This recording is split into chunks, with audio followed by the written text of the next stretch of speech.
Welcome back to the channel. In today's video, we're going to refurbish this atomic purple Game Boy Color.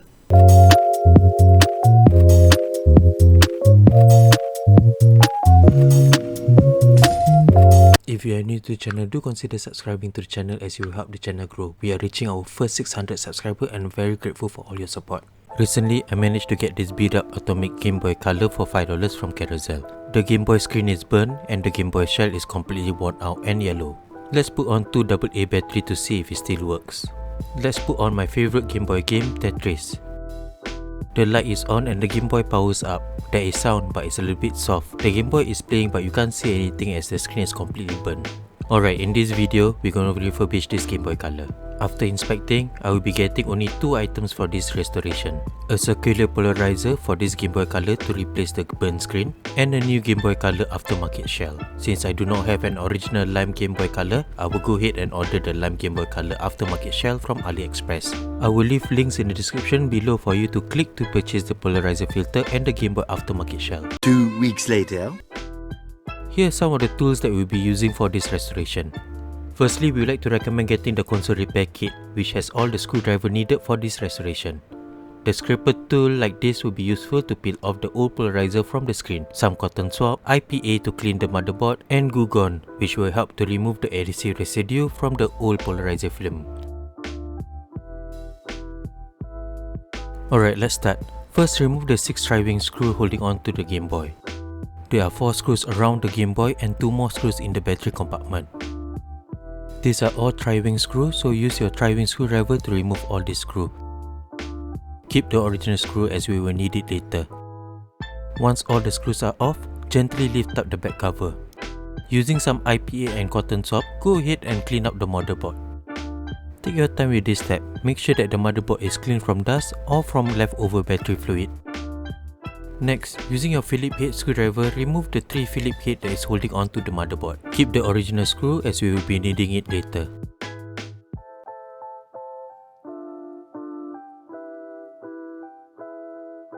Next, we will separate the motherboard from the screen. Remove the bail one at a time. This will release the screen that is holding onto the motherboard. Now that the bail has been released, gently slide out the motherboard. Now again, take your time to clean up the other side of the motherboard with some IPA and a cotton swab. It is a good practice to drip some IPA onto the power switch, speaker and volume wheel to clean them up. For the power switch, drip some IPA and toggle the switch around. This will help to clean it. Do the same for the volume wheel. Drip some IPA and toggle it around. Next, we remove all the buttons and membrane from the original shell. This will be sent out for washing with warm soapy water. Next, we remove the screen from the shell. Using the ice tray cube method, put some pressure on the shell and release the adhesive holding onto the screen. Wiggle it gently and the screen will come off. As you can see here, the LCD screen is badly burned. We will need to replace it by peeling it off and replacing it with the new polarizer. These are the main components on the Game Boy Color. Let's fix the LCD screen.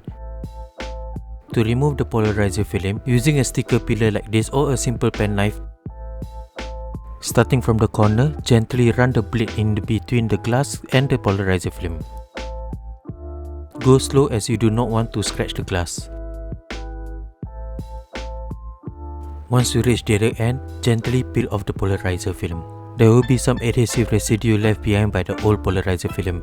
Using some glue gun and cotton swab, drip and spread the glue gun around the screen. The glue gun will make removing and scraping off the glue residue much easier. Leave it for a few minutes and let the glue gun work its magic. Using the scraper tool, gently scrape off the remaining glue residue. Take your time with this step. It took me about 8 minutes to get all the glue residue off the screen. This is much faster as it normally take about 35 minutes to completely remove the glue residue from the screen without the glue gun.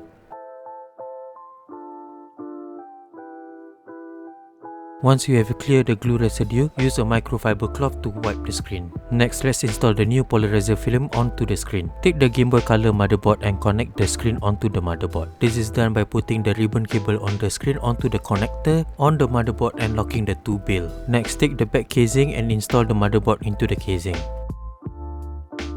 Insert 2 AA battery and turn on the Game Boy Color.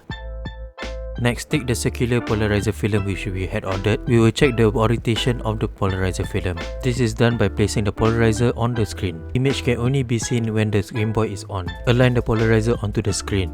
If the image appears dark, this means that the polarizer is upside down. Flip the polarizer and try again.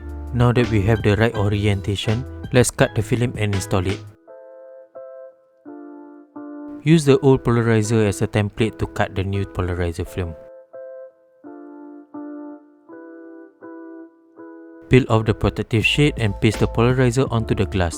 Do take your time to install the polarizer film and remove all air bubbles. Alright, let's install the new shell. The new aftermarket shell comes with a new shell, buttons, screw and lens. Take the front shell. Start by installing the newly fixed screen. Next, install all the buttons.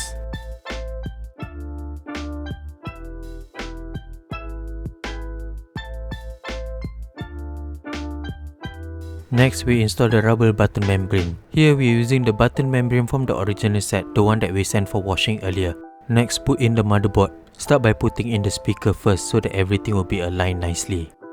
Next, install the screen by connecting it onto the motherboard. Slide in the ribbon cable into the connector, ensuring that ribbon cable pushes all the way in. Once it's in, lock the bill on the left and on the right. Now screw in the 3 Phillips head screw to holding the motherboard. Here we're using the original screws from the Game Boy Color instead of the one provided by the kit, as the original screws are of higher quality.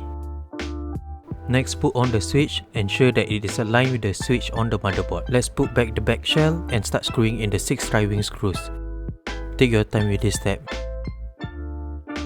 4 screws around the housing and 2 more inside the battery compartment. Once all the screws are in, let's paste the new model sticker number that comes with the aftermarket shell. Take your time to paste it neatly. Put in 2 AA battery, flip it, and lastly, install the new screen lens. The screen lens provided is a plastic one. I would strongly recommend getting the glass ones for a better effect. There is a link in the description for those looking to purchase a new glass lens for their Game Boy Color. Let's put on the Tetris game and give it a try. Everything works well. Screen is visible and the Game Boy Color looks fresh. And yes, one last thing, let's peel off the lens protective sticker. The volume is little soft, means that the capacitor might need to be replaced. I will do another tutorial to show you how to fix the Game Boy Color sound using the amplifier chip mod in the future. Do remember to subscribe to the channel and turn on the bell notification so you'll be notified when the video get released. For more Game Boy repair, mods and restoration, do check out the Game Boy modding playlist in the channel. And there you go guys, that's how you refurbish a Game Boy Color with a burnt polarizer screen. If you have found this video useful, do remember to subscribe to the channel and leave a thumbs up on this video so that more people will get to see this video. With that, as always, thank you for watching and I'll see you in the next video. Take care and stay safe everybody.